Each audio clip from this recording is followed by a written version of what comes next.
Oh yeah, it's all right. We got what we deserve because we are a mirror image of the Torah, and the Torah is a mirror image of us. If we are in a scrambled up kind of a form, disunited, the Torah itself will scramble up and disunite. And all of a sudden you'll think the law goes this way and that way, and you have no idea really which way it goes. And now, again, the Shas is a perfect Torah. It's in a format of machloket. Doesn't mean, God forbid, there's nothing wrong with it. It's just the way we're seeing it. We're seeing it as machloket all over the place. Now the truth is, all those machlokot, when Mashiach comes, will be very systematically understood. The truth is, there's nothing offbeat with the system of the Gemara. But we look at it, we can't see it, because we're in machloket. It's like whatever we see has machloket. Our eyes are filled with machloket. So you look at this, it looks like machloket. You look at that, it looks like machloket. When God will take off our machloket glasses, all of a sudden we'll look at the same Shas, and we'll see a perfect unity with all the machloket. We'll say, of course, it was never machloket, just he's saying this and he's saying that. It's like everyone's complimenting each other at the end. Yeah. So not to say that the Gemara has to be redone, chas v'shalom, that is Torah. But the Torah is not hitting us the way it's supposed to, because our blinders are on. You see, it's a perfect work. But we have to become perfect, and then we'll see it the way it is. If we're in machloket, then we have machloket glasses. Whatever we see is going to be in machloket. And it's machloket in the Torah. Now Hashem says, well, this is a different point. Actually, I don't want to go there. But let me say this now. What the machloket is in the Gemara. Okay, the Gemara is where the machloket is, and that's what we fight about the minhag and the Gemara. Like I said, not the curtains in the house and the physical stuff. Our fighting is about the Torah. That's what's really stopping the Mashiach and causing sinat chinam. Again, my minhag, your minhag, it's Gemara. So it's almost like we are fighting the machlokets of the Gemara. So what we need to do is, we have to unify with the Gemara. Now Hashem had a brilliant idea to help us. Years ago, in the time of the Chafetz Chaim, he dropped down the idea of the famous page a day, the Daf Yomi. Daf Yomi is a very misunderstood phenomenon. You know, I know people that say, it's great to learn Gemara, but, I don't recommend the Daf Yomi. Because people, they learn, they forget. You want to learn a subject, tackle a subject, learn it in what's called iyun, in depth. It might take you 5 days to learn the page. You can't just go running. You're not going to get anywhere. Right. And even rabbis say, it's better for the working man that he's not going to learn anyway. At least let him go, sightseeing a little, and see all of the Torah, even though he's not going to really remember much. They say that, which is good. It's good, better than the guy doesn't do anything. Now you have to remember, today the Daf Yomi. Now I'm all for the Daf Yomi. I'm just going to explain possibly what Hashem's reason is. You see, it's different than our reason. That's why these people who say better not to learn it, they don't realize what they're saying. They think they're right because they're right on a point, but they don't see what Hashem is doing. And this is what needs to be cleared up. Which means at the end, the Daf Yomi is a very important and widespread event. Obviously Hashem has His haskama, His approval on it. It's not going to be a big thing for nothing.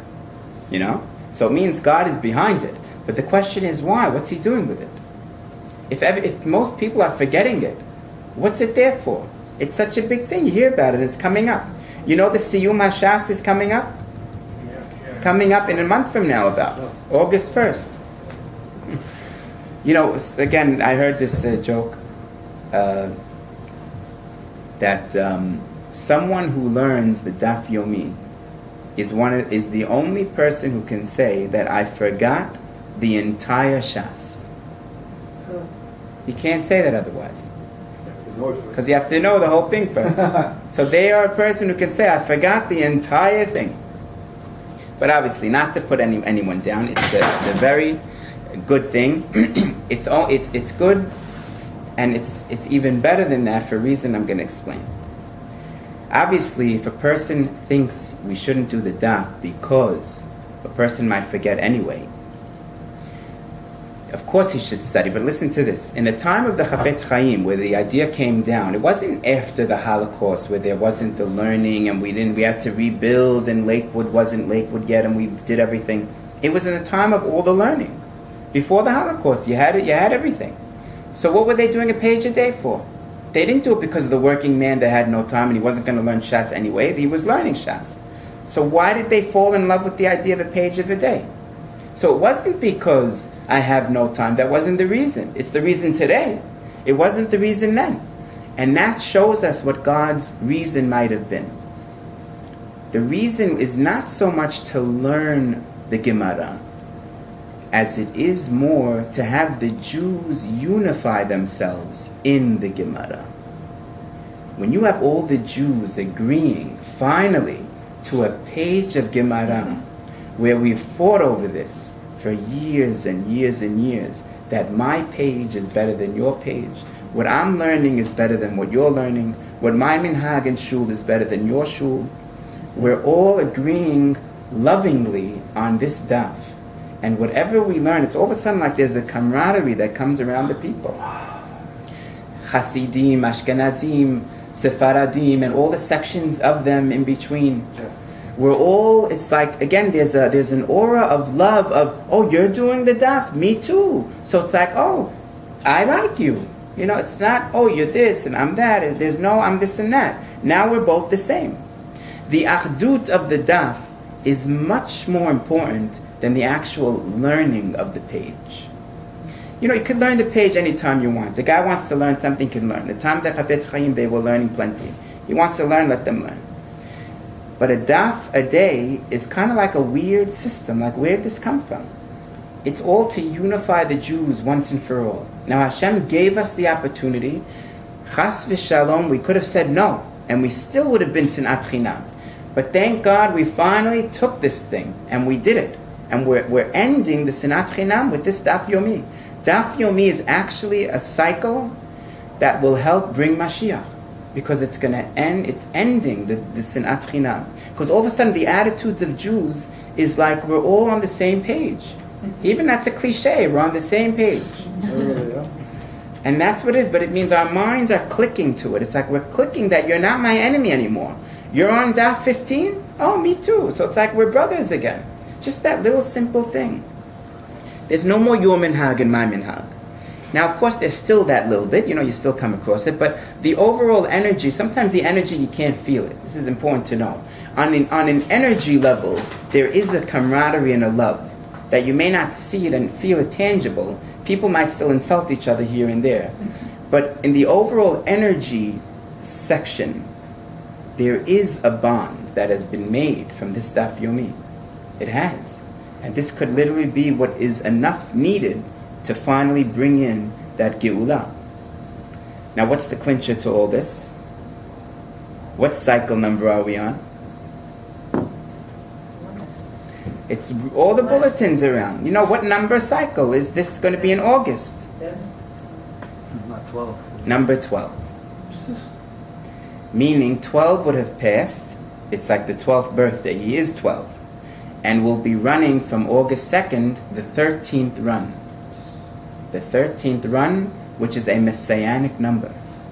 Which means, maybe we can assume that in the zechut of the 12 tribes, having, so to speak, a tikkun on each of them for their sin'ah, when we reach number 12, the tikkun has been done, and Mr. son of Ephraim, who's the Mashiach ben Yosef ben Ephraim, will come and somehow head the 13th run, because it's a messianic number.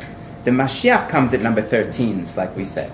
So the 13th run of Shas, which is what the whole world is built on, Shas, Torah, he might come and head the 13th run.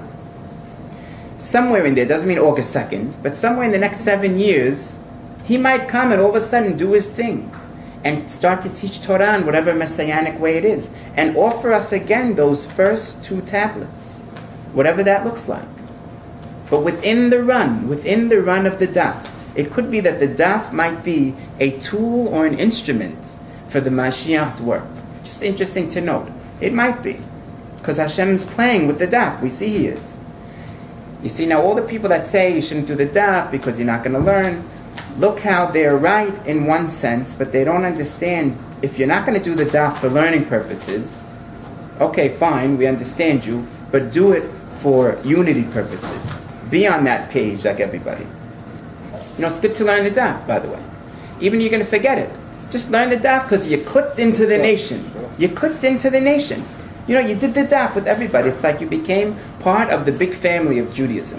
And that's what it is. What do you think God is getting all the ballparks filled up for? I mean, God is behind this. He's not sleeping while this is happening. So you want to say God doesn't like the daf? What's He doing then? He's doing it. Who's doing that then? You know, there's not other things that's this big. This is very big. So He's behind it. You know, that's how you know. Now, just to get a little technical,